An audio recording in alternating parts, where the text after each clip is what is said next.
Lalu yang kedua yang harus kita perhatikan adalah perusahaan. Ya, Bapak Ibu kalau mau bergabung dalam suatu bisnis apapun, apalagi bisnis jaringan, itu mesti dilihat asal-usulnya, gitu ya. Swanghor sudah 35 tahun, saya rasa itu semua orang sudah tahu ya. Yang lebih hebatnya lagi, Indonesia sudah 18 tahun. Kenapa saya nggak pernah dengar di dunia persilatan ini perusahaan apa dan sebagainya. Waktu saya ke kantornya, saya pelajarin, saya tanya sama orang kantornya, memang katanya selama 18 tahun hanya user. Tidak ada yang menjalankan bisnisnya, yang member-membernya hanya sinse, dokter-dokter. Saya kaget Bapak Ibu. Nah ini yang membuat saya juga akhirnya saya cinta sama Swanghor. Kenapa?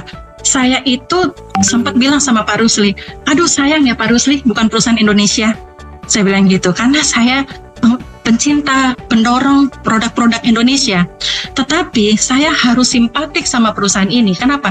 Selama 18 tahun tidak ada leader, tidak ada penggerak, tetapi mereka tetap eksis di Indonesia mengobati bangsa kita.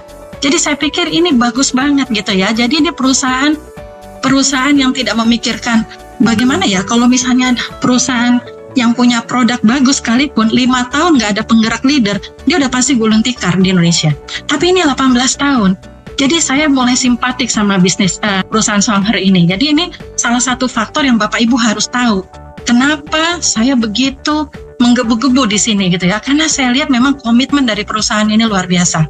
Walaupun di mata saya perusahaan ini mungkin jadul gitu ya. Aduh kok masih pakai website, perusahaan saya aja udah pakai aplikasi, perusahaan saya udah canggih gitu. Berpikir kenapa, saya pikir saya nggak maju-maju.